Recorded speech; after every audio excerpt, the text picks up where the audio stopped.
Hi. We had a full episode, but there was some data corruption.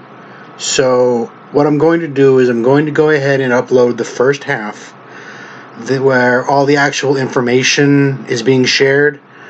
And when I get a chance to re record the second half, which is more of a personal nature of the guest, then I will be uploading that. But in the interest of having something out for the audience to listen to, because I've been asked a couple times when's the next episode coming out, and it's already taken way longer than I had anticipated.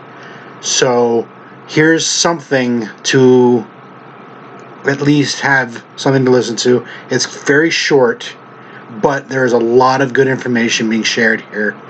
And this is more along the lines of what I wanted this podcast to be. So I hope you enjoy it, and hopefully we'll be able to get more episodes recorded with more regularity and then uploaded and shipped out to our audience. So thank you for bearing with us, and I hope you enjoy.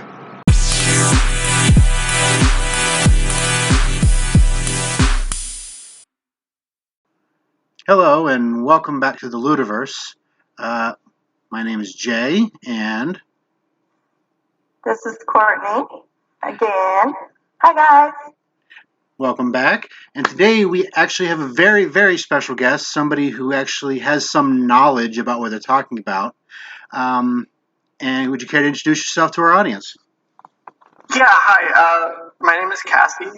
I'm a master's student in women, gender, and sexuality studies. And so I study queer theory and kink theory, which is actually a surprisingly large academic field. Oh, that's impressive.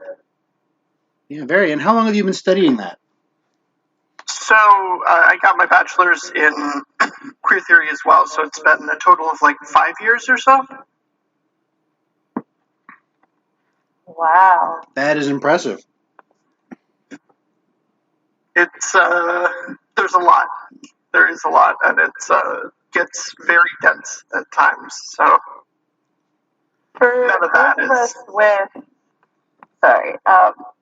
for those of us with a little lower education, such as myself, from Southwest Virginia, can you explain a little bit more about those bachelor's degrees?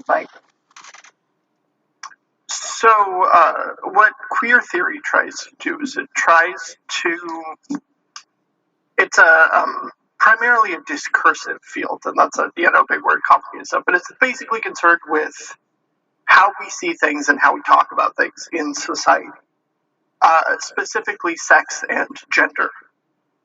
And so that leads over a lot into kink, right? But it's this idea that the way that we see sex and gender and the way that they work are very specific to a given culture.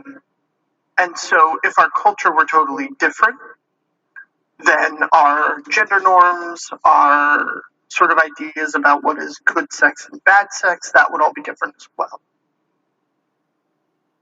Huh. All right. Well, the average person in my experience, the average person usually tends to think of sexuality on a very narrow spectrum. Actually, in the last couple of years, it's come to light a lot more of how much of a spectrum sexuality and even genders actually are. So I've read that there are scientific basis to the spectrum of genders, from not just male, female. There's just subcategories in between, non-binary, gender fluid, and all that. Is that true, or is that just people trying to validate things for themselves? So it's very true, but it's important to make a distinction when we talk between biological or medical sex and gender. Because biological medical sex is just the physicality of it, how your body works. And gender is the social aspect of it. It's how you see yourself and how you want other people to see and treat you. And so gender as a social thing doesn't really need to be any justification for expanding the gender binary. Because it's a social thing, because it's culture, and we can, for the most part, sort of do what we want with culture. We can revise it, and it's not easy. Of course, it's not like snap your fingers and culture changes, but it is something that we sort of have control over. And so there doesn't need to be any justification for non-binary genders. In terms of medical sex, we're talking about like science and the sort of fundamental ways that humans as a species work. And so that's a little more, it's a little more, it has to be a little more grounded. But the short answer is yes. The bimodal model of sex, which basically just means this idea that there's male and there's female, and that it's very easy to sort people into one of those two categories, that model is entirely incorrect.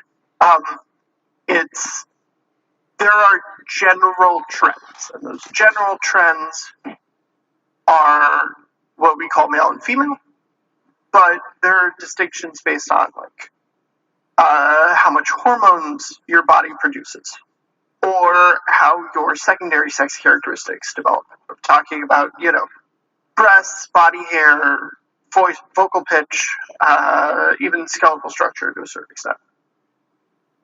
And those distinctions aren't something that the just binary model of sex accounts for. And so it's a good shorthand, but it's not something that's particularly accurate in a medical sense. And of course, because trans people exist and queer people in general exist, it's also not very accurate in a social sense. Okay. Full disclosure, I am fully in support of the spectrums. I myself am on the in the LGBTQ community. Courtney is also. I have friends who are trans. I have friends who are gender fluid. So any questions that I ask are purely for information's sake and not because I don't believe or follow any of them.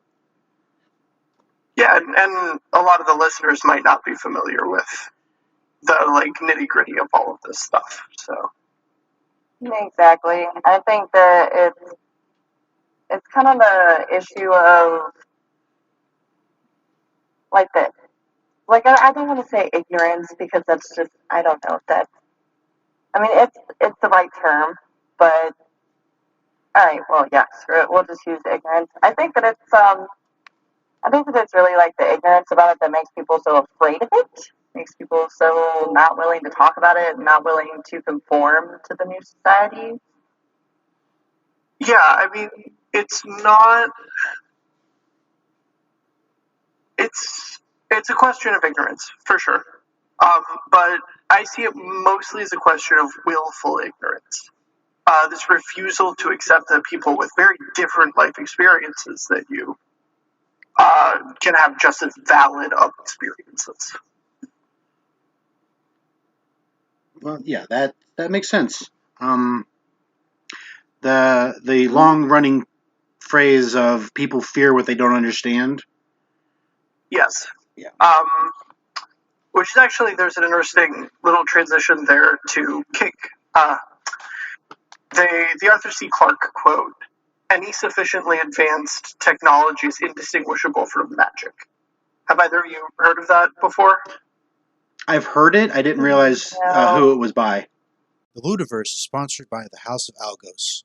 Go to gumroad.com/House of Algos for a wide number of recorded classes on BDSM topics, including mindfucking, negotiation, knife play, fire play, flogging, whips, developing your dom or sub side, finding play partners, and much more. And use discount code COMMUNICATE, COMMUNICATE, for 10% off of any purchase. That's House of Algos, HOUSEOFALGOS.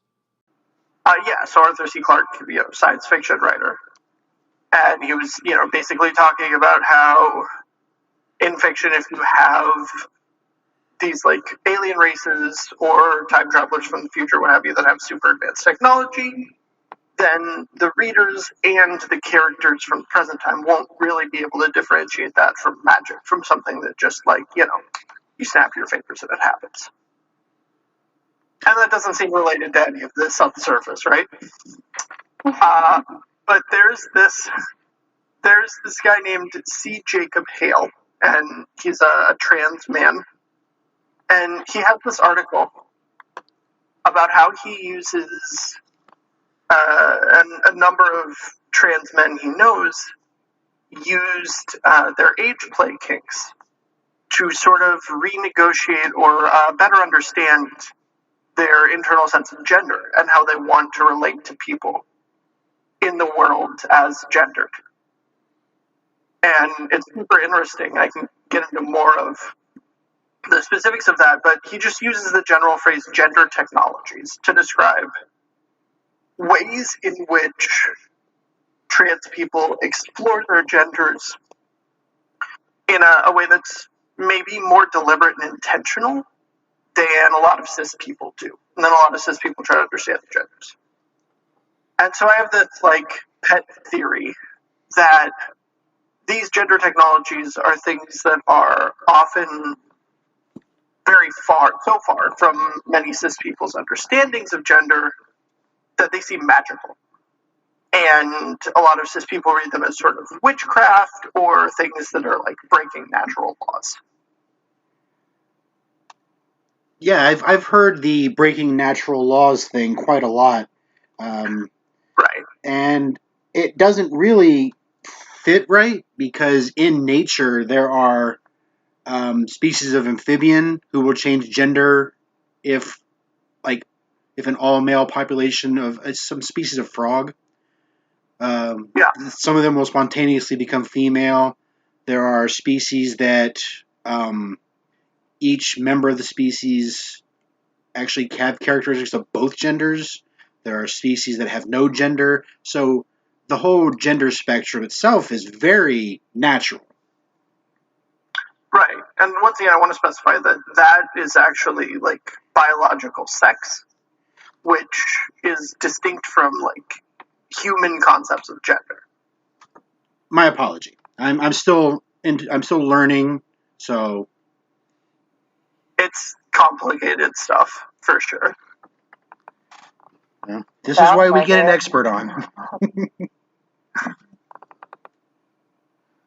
So, yeah, go ahead. Sorry.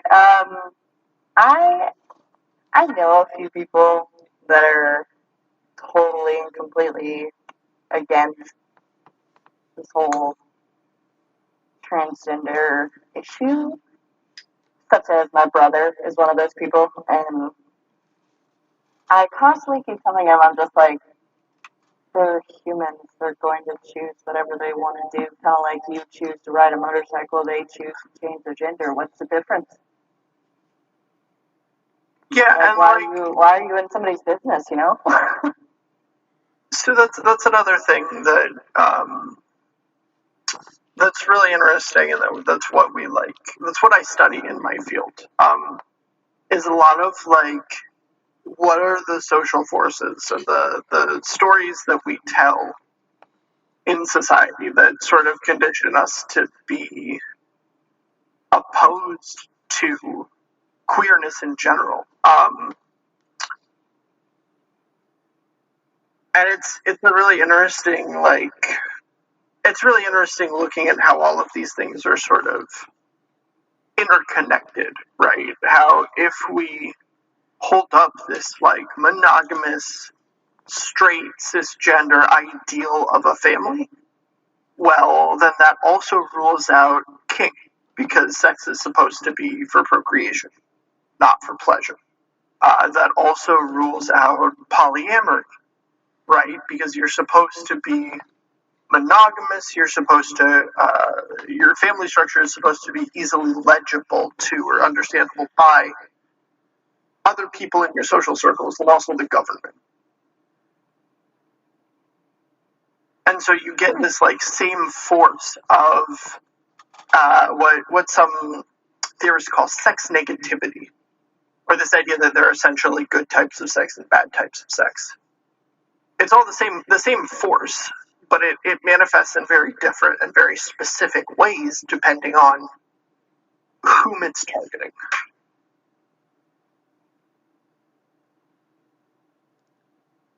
Okay. There's a lot going on here. Yeah, sorry, I tend to just go off sometimes. No, that's fine. This is the whole point of this show is to educate. If it's something that we know about, we try to educate others. If it's something we don't know about, we're also educating ourselves. And a lot of this is stuff that, because of the people in my life, I've gotten bits and pieces of it from reading things that they've posted on Facebook and Twitter and in other conversations that I've had. But I've never really had the time to go into depth and really learn a lot of this. So as much as this is educational for the audience, this is also highly educational for me. I'm glad. I don't know how you feel about that, Courtney. Yeah, I feel like it's very educational to me too, because I grew up around, as he was saying, the whole monogamous relationships and the whole, like 1950s style thing. I grew around, I grew up around a lot of people like that, where they just don't have open minds to any of this. So this is actually a good learning thing for me, so that way I can actually understand a little more about that. Great. So, Cassie, what actually inspired you to follow this course of study? Was it just because it's something that impacts you personally, or was it an external interest that you just wanted to follow? I mean, it definitely started out because it impacted me personally. And because I feel like the way that people understand their day-to-day life is through their social relations, right? Whether it's like reading things other people have written, or watching television that people have produced, or talking and interacting with people, right? That's sort of how we come to understand the world. And you can't really go back to. Thank you for listening to Ludiverse. If you have any questions or comments, contact us on Twitter or Facebook. Just search for the Ludiverse. Remember to rate and review wherever you listen. If you want to help support the show, please consider donating to our Patreon.